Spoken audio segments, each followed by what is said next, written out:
तो बात करें राव चंद्र सेन की। देखिए यहाँ राम मालदेव लिखा है मैंने, तो एकदम आपको ये मालूम होना चाहिए कि राम मालदेव के जो पुत्र हैं, देखिए सबसे बड़ा पुत्र राम आपको दिखाई दे रहा है। इधर मोटा राजा उदय सिंह, नाम उदय सिंह है। मोटा राजा की इनको उपाधि दी गई है ना। एक बार बैठ जाया करता था, 2-4 लोग होते थे उठाने वाले, तब उठा करता था। तो अकबर के द्वारा ये उपाधि दी गई है। इसका नाम क्या है? मोटा राजा। ये दोनों बड़े थे। इनसे छोटा राव चंद्रसेन था। राव चंद्रसेन की मां का नाम स्वरूपदेव था। इनको उत्तराधिकारी बना दिया। तो सबसे पहले तो आपको ये बिल्कुल मालूम होना चाहिए कि भाई राम और उदय सिंह बड़े पुत्रों को छोड़कर छोटे पुत्र को यहां उत्तराधिकारी बनाया गया है। तो ये क्या होंगे? विरोध में हो जाएंगे। राम भी विरोध में हो जाएगा और उदय सिंह जी भी विरोध में हो जाएंगे। पहले ये उदय सिंह जी राव चंद्रसेन से एक युद्ध लड़ेंगे और उसका नाम है दाड़ीमपुर का युद्ध। कौन सा युद्ध है? दाड़ीमपुर का युद्ध। दाड़ीमपुर के युद्ध में ये उदय सिंह हार जाता है। हारने के बाद यही प्रयास करेगा कि अब मुझे कहीं मारवाड़ के या राजपूताना प्रदेश शत्रु के पास जाना चाहिए। यही उदय सिंह और राम अकबर के पास जाते हैं और ठीक नागौर दरबार के समय आपने पढ़ा भी होगा कि राम और उदय सिंह को देखकर राव चंद्रसेन गया तो था वहां पे, लेकिन इनको देखकर वहां उपस्थित नहीं हुआ, वापिस लौट आया। वे कहानी मेरे साथियों यहीं से है। तो कुल मिला के आप लोग ये ध्यान रखें, ठीक है। तो राम मालदेव ने यहां से निर्वासित कर दिया। रानी उम्मादेव के साथ गुरूंज में रहता था, ये ध्यान रखें आप लोग। और उदय सिंह को फलोदी भेज दिया। राव चंद्रसेन को उत्तराधिकारी बना दिया और उदय सिंह और राव चंद्रसेन के मध्य एक युद्ध होता है। इस युद्ध का नाम क्या है? दाड़ीमपुर का युद्ध। और उसमें उदय सिंह पराजित होता है और राव चंद्रसेन विजय प्राप्त करता है। क्लियर? आगे बात करते हैं।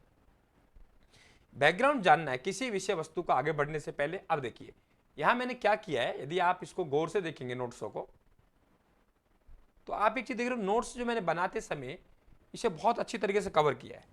एक तरफ वही मैंने इनका जीवन परिचय दिया है और एक तरफ इनका देखिए भाइयों से या संघर्ष चला जो भी है वो दिया है।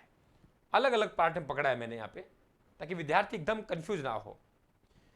यहाँ बात करते हैं पिता की, और पिता की राम राम सभी को। बिल्कुल पिता की बात करें तो यहाँ देखिए राव मालदेव इनके पिता का नाम हो गया। क्लियर? अगर हम लोग माता की बात करें तो माता का नाम क्या हो गया? स्वरूपदेव हो गया। और साथियों जन्म, तब आपको महाराणा प्रताप जी का जन्म याद है, आपको पता होगा। ये भी अपना कॉन्सेप्ट यहीं क्लियर कर लीजिए कि महाराणा प्रताप जी राव चंद्रसेन से ध्यान रखना बड़े थे, ठीक है। फिर भी उन्हें हम अग्रगामी कहते हैं, उन्हें पथ प्रदर्शक कहते हैं महाराणा प्रताप। क्यों? क्योंकि ये 1562 में राजा बन रहे हैं और महाराणा प्रताप जी राजा बन रहे हैं 1572 में। जन्म में बेशक 1 साल छोटा हो, लेकिन राजगद्दी संभालने के अनुभव में 10 साल बड़े हो गए। इसलिए ध्यान रखना, मार्गदर्शक कहते हैं प्रताप का, पथ प्रदर्शक कहते हैं प्रताप का। ये एकदम आप लोगों को मालूम होना चाहिए, ठीक है। यहां छोड़ दीजिए, ये भी छोड़ दीजिए। उपनाम की बात करते हैं हम लोग, ये कभी विस्तार से बात करेंगे, लंबा चौड़ा पॉइंट हो जाएगा। मारवाड़ का महाराणा प्रताप, क्या कहा मैंने? मारवाड़ का महाराणा प्रताप इन्हें कहा जाता है। प्रताप का अग्रगामी पथ प्रदर्शक इन्हें कहा जाता है। और विस्तृत नायक इन्हें कहा जाता है। भूला बिसरा राजा इन्हें कहा जाता है। दी फॉरगेटन हीरो ऑफ मारवाड़ कहा जाता है।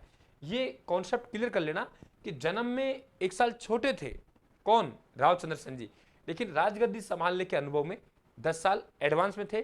और जो महाराणा प्रताप जी करेंगे वो काम राव चंद्रसेन जी मारवाड़ में कर चुके हैं। तो आपको एकदम मालूम होना चाहिए, इसलिए इन्हें कहते हैं। निधन की बात करें तो साथियों 11 जनवरी 1581 को निधन हुआ। सारण की पहाड़ियां हैं सचिया पाली में, वहीं पर इनकी एक प्रतिमा बनी हुई है, ठीक है। तो हम लोग प्रतिमा बनी हुई है। तो ये देखिए इधर हमने क्या दे लिया? इनका जीवन परिचय ले लिया। और अब मैंने नोट्स को जो दूसरा पार्ट किया है, क्या कहा मैंने? अब जो नोट्स का मैंने दूसरा पार्ट किया है वे देखिए इस प्रकार से किया है। अब दूसरा भी इनका संघर्ष ले लिया मैंने यहां पे। हाँ बिल्कुल, रीट आएगी मेरा भाई लाडला।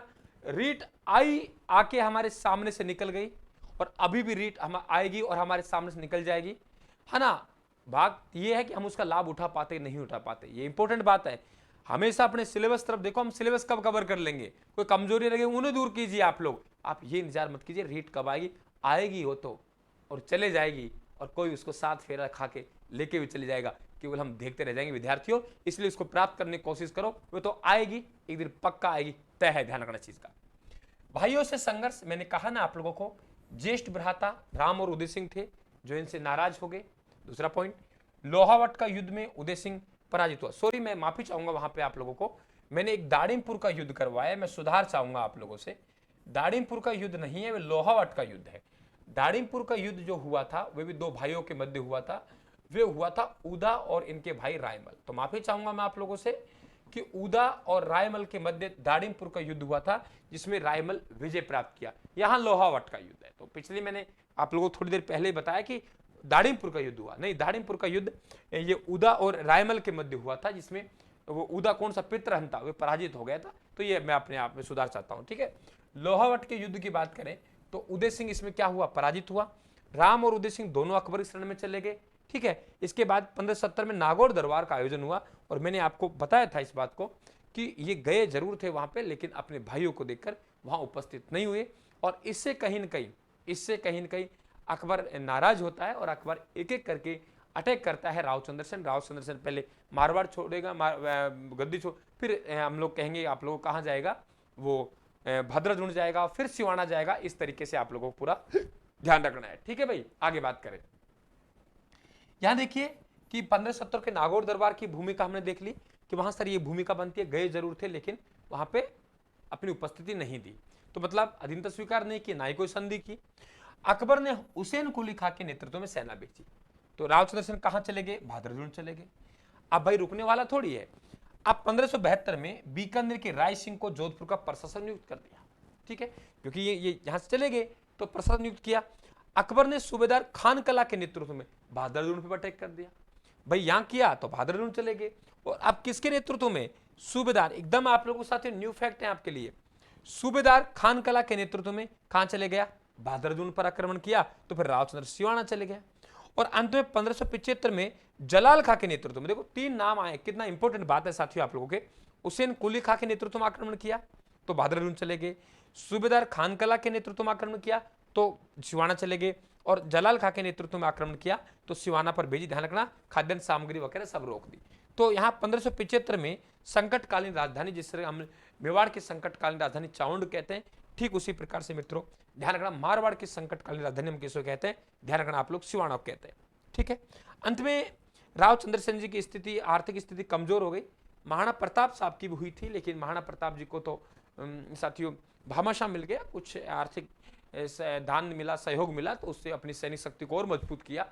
इन्होंने क्या किया, वे देखिए आप लोग कि जो पोखरण का दुर्ग है, अपने आप में वेरी इंपॉर्टेंट क्वेश्चन है साथियों, कि पोखरण का दुर्ग है, वे जैसलमेर के शासक थे इनके समकालीन, उनका नाम हर्राय भाटी था। हर्राय भाटी को गिरवी रखा, अपने आप में बहुत अच्छा क्वेश्चन है, बहुत अच्छा क्वेश्चन है। मारवाड़ के किस शासक ने जैसलमेर दुर्ग को गिरवी रखा, किसको रखा, कौन से दुर्ग को रखा, पोखरण के दुर्ग को। तो ये कहानी आप लोग साथियों जरूर ध्यान रखेंगे यहाँ से, ये बहुत इंपॉर्टेंट पॉइंट है, ये ध्यान रखना चाहिए, बहुत गजब के पॉइंट है, ठीक है, बिल्कुल आपके लिए सरप्राइज है साथियों। तो ये हमारे कहाँ के हो गए, हम लोग पढ़ेंगे यहाँ पे कि हमारा मारवाड़ का रावचंद्र सेन कंप्लीट हुआ।